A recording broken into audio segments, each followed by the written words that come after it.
درێژەکێشانی قەیرانی دارایی بوونی ناکۆچی و کێشە و ململانیەکانی حیزب و لایەنە سیاسیەکان یەکێتی نیشتیمانی کوردستانی ناچار کرد بیل لە ڕێگە چارەیەکی بنەڕەتی بکاتەوە وەک ئەو نەخشە ڕێگایی دایڕێژتووە بۆ چارەسەرکردنی قەیرانەکان و گەڕانەوەی ئارامی و کۆتایی هێنان بەو بارودۆخە چەقبەستووەی ئێستای هەرێمی کوردستان کە کاریگەری کردوتە سەر ژیان و گوزەرانی هاوڵاتیان بەگشتی.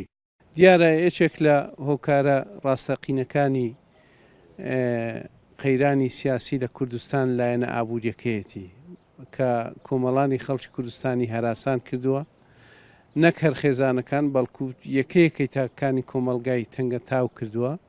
بۆیە یەکێتی نیشتیمانی کوردستان لەو نەخشە ڕێگا تازەیە کە لەلایەن مەکتەبی سیاسی و سەرکردایەتی و ئەنجومەنی ناوەندەوە پەسەند کراوە و بڵاو کراوەتەوە، بەشێکی زۆری تەرخان کراوە بۆ چارەسەرکردنی قەیرانی دارایی لە هەرێمی کوردستان. یەکێک لە خاڵەکانی نەخشە ڕێگاکەی یەکێتی نیشتیمانی کوردستان هەرچی زووە چارەسەرکردنی قەیرانی داراییە بە پێداچوونەوە بە سیستەمی پاشەکەوتی موچەی فەرمانبەران و هەموارکردنەوەی یاسای خانەنشینی و کاراکردنەوەی دەستەی چاودێری دارایی و کردنەوەی ژمارەیەکی بانکی بۆ فەرمانبەران بۆ دڵنیاییدان لە نەفەوتانی موچە پاشەکەوت کراوەکانیان. بێگومان تاسیری کردێ لەسەر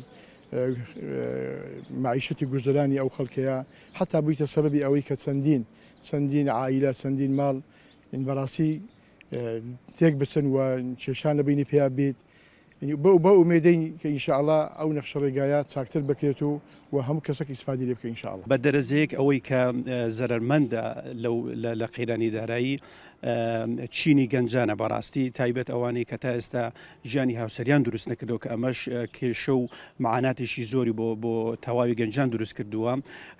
ئەمەش وای کردووە کە لە سەرەتای سەرهەڵدانی قەیرانی داراییەوە ئەگەر بەراورد بکەین پرۆسەی هاوسەرگیری زۆر کەمی کردووە. هەر هەنگاوێک بە ئاراستەی چارەسەرکردنی ئەو بارودۆخە ئێستای هەرێمی کوردستان کە خۆی لە قەیرانی دارایی و سیاسی و یاسایی دەبینێتەوە، هاوڵاتیان چاوی ئومێد و هیوایان لەسەر ئەو نەخشە ڕێگایی یەکێتی نیشتیمانی کوردستان هەڵچنیوە. داواکارن حیزب و لایەنە سیاسیەکان پێشوازی لەو هەوڵە یەکێتی نیشتیمانی کوردستان بکەن بۆ تێپەڕاندنی ئەو بارودۆخە ناهەموارەی هەرێمی کوردستان پیایدا تێپەڕ دەبێت.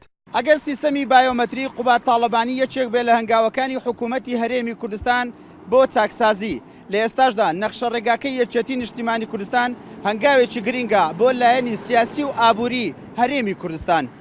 عوسمان کورسات نیوز سۆرە.